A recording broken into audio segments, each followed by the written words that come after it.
नमस्कार आप सभी को। इस वीडियो में आज हम डिस्कस करने वाले हैं रेस सब्जुडाइस। रेस सब्जुडाइस एक लीगल टर्म है, लीगल मैक्सिम है, तो इसको भी आज मैं आपको बताऊंगा। तो चलिए वीडियो को स्टार्ट करते हैं बिना देरी के हुए। सबसे पहले मैं आपको बताना चाहूंगा रेस सब्जुडाइस होता क्या है। रेस सब्जुडाइस का मीनिंग यहां पर मैं पहले आपको बता देता हूं। इसका मीनिंग यहां पर क्या है। रेस का मतलब होता है यहां पर ए मैटर, एक मुद्दे के बारे में यहां बताया गया है ए मैटर। और जो सब्जुडाइज वर्ड है, सब्जुडाइज का मतलब होता है अंडर कंसिडरेशन।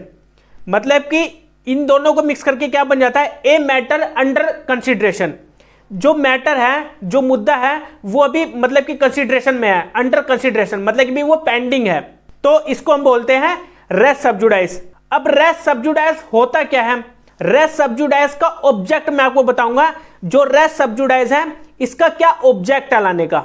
इसका जो पहला ऑब्जेक्ट है वो है protect from multiplicity of suits. जो सूट्स की मल्टीप्लिसिटी होती है, मतलब कि एक से ज्यादा सूट्स पेंडिंग में ना हो। अगर एक से ज्यादा सूट्स पेंडिंग में होंगे और वो सेम मैटर में होंगे, एक ही मुद्दे में, और एक ही पार्टी होगी, दूसरा केस वो फाइल कर रही है एक ही मुद्दे पर, तो उसको हम बोलते हैं मल्टीप्लिसिटी ऑफ सूट। ये यहां पर मल्टीप्लिसिटी ऑफ सूट को रोकता है, प्रोटेक्ट करता है। यहां पर जब कोई भी पार्टी, मान लीजिए ए और बी पर्सन है, ए और बी का एक केस चल रहा है प्रॉपर्टी से रिलेटेड। अब ए क्या करता है, दूसरा केस और फाइल कर देता है, इंस्टीट्यूट करता है, एक केस और इंस्टीट्यूट कर देता है, तो यहां पर वो मल्टीप्लिसिटी हो रही है। अब वो सेम मुद्दे पर दूसरा केस फाइल कर रहा है ए पर्सन यहां पर, तो यहां पर क्या हो रहा है, ये सेम मुद्दे पर फाइल नहीं कर सकता, इसलिए यहां पर रेस सब्जुडाइस लग जाएगा।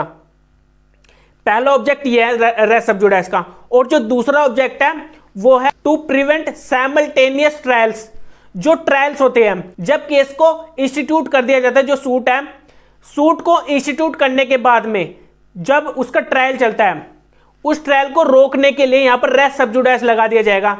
जब साइमल्टेनियसली जो केस चल रहे हैं, जैसे मैंने ए और बी का आपको एग्जांपल दिया था, साइमल्टेनियसली एक ही मुद्दे पर सेम ट्रायल वहां पर चल रहा है, तो जो दूसरा ट्रायल वहां पर इंस्टीट्यूट किया गया है उसको वहां पर रोक दिया जाएगा, उसके ऊपर रेस सब्जुडाइस लग जाएगा। और जो तीसरा ऑब्जेक्ट होता है रेस सब्जुडाइस का, to prevent conflict of decisions. मतलब कि जो कंफ्लिक्ट आता है दो डिसीजन में। अब मैंने ए और बी का जो आपको एग्जांपल दिया था, अब जो केस चल रहा था उनका प्रॉपर्टी का, अब दोबारा फिर से केस फाइल कर देता है उसी मैटर में ही, सेम केस है, वो ए पर्सन यहां पर दूसरा फिर से केस फाइल कर देता है। तो जब भी डिसीजन आएंगे, तो जो पहला उनका केस चल रहा था उसमें भी डिसीजन आएगा, और जो दूसरा केस चल रहा था उसमें भी डिसीजन आता है। अब दोनों में कॉन्फ्लिक्ट हो जाता है। कॉन्फ्लिक्ट कैसे हो जाता है, अब जो पहला उनका केस डाला हुआ था वो आ जाता है ए के फेवर में, और जो दूसरा केस डाला गया था वो आ जाता है बी के फेवर में। अब दोनों में कॉन्फ्लिक्ट हो गया, तो इसी कॉन्फ्लिक्ट को रोकने के लिए यहां पर रेस सब्जुडाइस यहां पर अप्लाई कर दिया जाता है। मतलब कि वहां पर दो केस नहीं चलाए जाएंगे, फिर वहां पर एक ही केस चलेगा। तो अब आपको पता लग ही गया जो रेस सब्जुडाइस है इसको लाने का मतलब यहां पर क्या है। ठीक है, जो इसकी लीगल मैक्सिम है, यहां पर जो सेक्शन 10 की यहां पर एक लीगल मैक्सिम बताई गई है रेस सब्जुडाइस। अब चलते हैं सेक्शन 10 में ही। अब सेक्शन 10 की आपको जो बेरेक्ट लैंग्वेज दिखाई दे रही है साइड में, इसी में से मैं आपको कुछ पॉइंट्स बताऊंगा निकालकर, वो पॉइंट्स आपको क्लियर हो जाएंगे। जो मैं आपको पॉइंट्स बताऊंगा इन्हीं जो बेरेक्ट लैंग्वेज है, इसी बेरेक्ट लैंग्वेज में से ही उन पॉइंट्स को जानकर आपको सेक्शन 10 क्लियर हो जाएगा, जो स्टे ऑफ सूट के बारे में यहां पर बात कर रहा है। अब स्टे ऑफ सूट आपको कंफ्यूजन होती है कि सूट पर स्टे लगा देना, मतलब कि जो सूट डाला गया है उसको स्टे लगा देना, फिर वो केस फाइल ही ना कर सके। ऐसा ये मतलब नहीं होता स्टे ऑफ सूट का, मैं इसको बताऊंगा। जो मैंने रेस सब्जुडाइस बताया था ना, ये वही है। रेस सब्जुडाइस तो एक लीगल टर्म हो गई, ठीक है, और ये सेक्शन 10 में बताया गया है, ये यहीं पर अप्लाई होती है रेस सब्जुडाइस। अब देखिए सेक्शन 10 की जो बेरेक्ट लैंग्वेज है, बेरेक्ट लैंग्वेज में से मैं आपको कुछ पॉइंट्स जो बताने वाला हूं उसको आप ध्यान से सुनिएगा। अब जो इसमें पहला पॉइंट है सेक्शन 10 में ही, टू सूट्स प्रीवियसली और सब्सिक्वेंटली इंस्टीट्यूटेड। देखिए यहां पर सब्स्टिट्यूटेड और प्रीवियसली बात की गई है, जो इंस्टीट्यूट किया जा रहा है सूट को। अब जो मैंने ए और बी के बारे में आपको बताया था, एग्जांपल जो बताया था मैंने अभी थोड़ा पहले, ए यहां पर क्या कर रहा था, सूट फाइल कर रहा था, इसको हम प्रीवियसली इंस्टीट्यूट बोलेंगे, इसने जो पहले सूट डाला था। अब सूट डालने के बाद ये केस चल गया, अब दोबारा फिर से ए पर्सन यहाँ पर केस डाल देता है, इसको बोलेंगे हम सब्सिक्वेंटली सूटेड सूट, जो वहां पर सूट फाइल किया गया है दूसरा। तो यहां पर एक किस्म से सेक्शन 10 बता रहा है ये कब अप्लाई होगा, स्टे ऑफ सूट, मतलब कि जो रेस सब जुडाइज है वो कब अप्लाई होगा, वो अप्लाई होगा अगर 2 सूट फाइल किए जा रहे होते। ये जो सेक्शन 10 है ना, ये कंडीशन बता रहा है यहां पर कि कब रेस सब जुडाइज लगेगा, कब स्टे ऑफ सूट होगा, कब जो सूट के ऊपर स्टे लगाया जाएगा कोर्ट की तरफ से। तो यहां पर ये एक किस्म से कंडीशन बता रहा है, मैं आपको कंडीशन बता रहा हूं, ठीक है, कब स्टे ऑफ सूट लगेगा। अब जो 2 केस डाले गए थे और जो दूसरा केस यहां पर डाला गया था सब्सिक्वेंटली, उसके ऊपर स्टे लग जाएगा, उसके पर रेस सब जुडाइज लग जाएगा, क्योंकि यहां पर उसका पहला केस चल रहा था सेम मैटर पर ही। अब दूसरा इसमें पॉइंट बताया गया है, matter in issue is also directly and substantially in issue. अब यहां पर डायरेक्टली और सब्सटैंशियली वर्ड दिया गया है जो मैटर के बारे में बात करता है। अब जो मैंने आपको ए और बी एग्जांपल दिया था, इसमें जो ये केस डाला था ए पर्सन दोबारा फिर से सेम मैटर में ही, यहां पर वो सेम मुद्दे से रिलेटेड ही होना चाहिए वो केस। अगर वो सेम मुद्दे से रिलेटेड जो वो केस डाल रहा है उसी प्रॉपर्टी से रिलेटेड, जो उनका उस प्रॉपर्टी से रिलेटेड जो केस है पहले से पेंडिंग है और फिर से वहां पर दोबारा केस डाला जा रहा है, तो उसको हम क्या बोल रहे थे, सब्सिक्वेंटली सूट, ठीक है। तो यहां पर वो सेम मैटर में डाला जा रहा है, तो यहां पर वो सेम मैटर में नहीं डाल सकता। अगर वो डालेगा तो यहां पर रेस सब जुडाइज लग जाएगा, वो इंस्टीट्यूट कर सकता है केस को, लेकिन यहां पर कोर्ट क्या करेगी, उस केस के ट्रायल पर क्या लगा देगी, स्टे लगा देगी, उसको वहीं का वहीं रोक देगी जो दूसरा केस डाला गया। अब सेम मैटर की यहां पर बात की गई है, वो मुद्दा सेम होना चाहिए उनका। अगर सेम मुद्दा होगा और उसी मुद्दे पर दोबारा फिर से केस डाला जा रहा है, तो वहां पर रेस सब जुडाइज लगा देगी कोर्ट, वहां पर मतलब कि उस ट्रायल को क्या कर देगी, स्टे लगा दी उस ट्रायल के ऊपर, उसको वहीं के वहीं रोक दिया जाएगा। इंस्टीट्यूट कर सकता है, आप इस बात का ध्यान रखना, सूट को इंस्टीट्यूट किया जा सकता है दोबारा, लेकिन उसके ऊपर कोर्ट क्या करेगी, ट्रायल लगा देगी। अगर वहां पर सेम मैटर मिला तो वहां पर सूट पर स्टे लगा दिया जाएगा। अब तीसरे पॉइंट पर चलते हैं, सेम पार्टीज और रिप्रेजेंटेटिव। अब देखिए जो 2 केस डाले जा रहे हैं, अब जो ए और बी मैंने आपको एग्जांपल बताया था, इसमें ए और बी का केस चल रहा है। अब दोबारा फिर से इसने केस डाल दिया, अब दोबारा इसने जो केस डाला है वो सेम पार्टीज के बीच में ही था, इन्हीं के बीच में ही था जो केस दोबारा डाला है ए पर्सन ने, और उसी प्रॉपर्टी से रिलेटेड है, जो मैंने अभी दूसरा पॉइंट आपको बताया था, सेम मैटर से रिलेटेड था, वही मुद्दा था और सेम पार्टीज थी इसमें।